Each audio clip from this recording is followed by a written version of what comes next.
Thanks. This afternoon, the Rogers community paused to honor a young officer whose life was tragically cut short this weekend. Rogers Police Officer Fred Marsh died over the weekend after drowning in the Elk River in Noel, Missouri.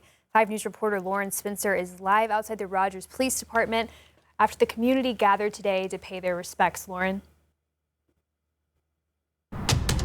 This was a really powerful show of community support for fallen Officer Fred Marsh. People lined the streets outside the police department. There was even a massive flag put up by the Rogers Fire Department to honor the fallen officer. Now, Officer Marsh died over the weekend in a drowning in Noel, Missouri during a canoe trip on Missouri's Elk River. He was just 24 years old and had recently graduated from the Arkansas Law Enforcement Training Academy before joining the Rogers Police Department. Chief Jonathan Best said Marsh quickly earned the respect of his fellow officers and left a lasting impression through his commitment to serving others. Departments from across the region joined the community here to pay their final respects with this procession. One of Officer Marsh's friends, Sydney Babcock, said this is a tremendous loss for the law enforcement community. I mean, it's a great loss. He was a great guy. He was pretty new into his career. He wanted to be more. He wanted to go federal, and he definitely could have lived up to that. The procession is now on its way south to Pine Bluff, where Officer Marsh will be laid to rest. Live in Rogers, covering news where you live, Lauren Spencer, 5 News. All right, Lauren, thanks. Officer Marsh's death was the third death of this year for 2026 in the Elk River. The other 2 victims have been children. The most recent was a 3-year-old girl from Kansas City who drowned earlier this month. The first happened in early May when a 15-year-old boy from Omaha drowned. The Missouri State Highway Patrol says Troop D, which covers the entire southwest region of the state, has responded to 7 drownings this year. Well, we are continuing to follow updates from Springdale police after a pair of deadly shootings over the weekend, both involving teenagers. Now, the first shooting happened Friday night near the intersection of Sunset and Johnson Road, claiming the life of a 17-year-old girl. The second, Saturday night on Stagecoach Avenue, where a 16-year-old is being named by police as the shooter. Springdale police say there is no known connection between the 2 shootings, but it is raising concerns about youth violence. 5 News reporter Jada Daniels is with one local mother who lost her child to gun violence and is now advocating for change. For Laquita Wynn, every teen lost to gun violence hits close to home. She lost her own daughter 4 years ago to violence, and now she's sharing what she thinks should change following recent deadly shootings involving teens in Springdale.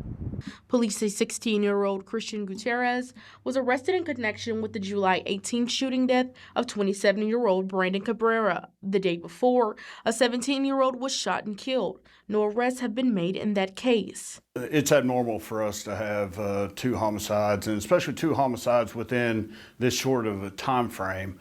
My 20-plus years of law enforcement, I don't know of any other time this has happened. For Laquita Wynn, the violence hits close to home. Her daughter, Alexis Wynn, was shot and killed in Rogers in 2022, a pain she says she carries every day. It breaks my heart seeing it because I know what the families are going through because we've been through it, and I don't understand why the teens do resort to guns. Police say Gutierrez is currently facing felony charges as the case moves forward. As of right now, he is being charged with murder second and tampering with physical evidence. Both are felonies, and that's pending formal charges by the prosecutor's office.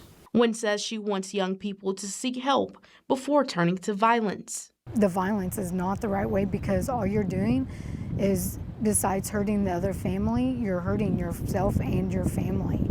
And, you know, if you feel like you need help, reach out. I mean, they can always reach out to our page, our Facebook page. Wynn says she hopes these recent deaths open up more conversation about accountability and resources for teens so no other family has to experience this grief. In Springdale, covering news where you live, Jada Daniels, 5 News. Thank you, Jada. The search continues in Fort Smith for a woman accused of shooting and killing a teenager. Tomorrow will mark 2 weeks since the shooting claimed the life of a 16-year-old boy. Police say the woman on your screen, Jasmine Johnston, is charged with first-degree murder in the shooting, along with aggravated robbery. She's considered armed and dangerous. Donnie Warner also faces a murder charge for the shooting, and he is in custody. New tonight, a 65-year-old man is dead after Rogers police say the moped he was driving collided with a car. Police say it happened around 11 o'clock this morning at South Dixieland in Pleasant Grove. The man on the moped, Ronnie Hewith, was driving north on South Dixieland when police say he went into an intersection despite a red light. At this time, no charges are expected.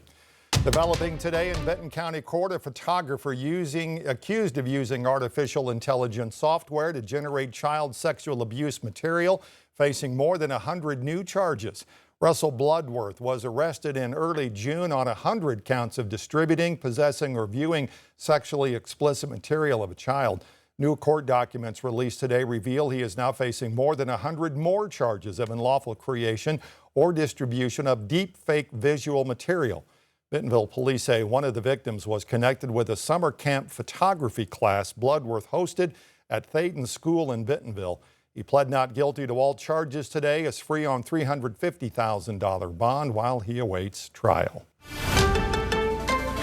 Well, as the investigation continues into the source of a Cyclospora outbreak, the FDA says a retest of a sample of lettuce sold by Taylor Farms turned out to be a false positive. Iceberg lettuce was already voluntarily recalled by Taylor Farms in 27 states. Now, so far, the CDC says the infections have led to nearly 100 hospitalizations. Because symptoms can take as long as 10 days to appear, contact tracing has been difficult. The parasite is also difficult to protect against, leaving few ways to eliminate contamination once it reaches our kitchens. Outside of cooking it, there is no kill step other than it being properly cleaned. We have to trust where we're buying our produce from in this case. Cyclospora is a parasite that can contaminate fresh produce and cause diarrhea, symptoms that can take as long as 2 weeks to appear, and they can last even longer.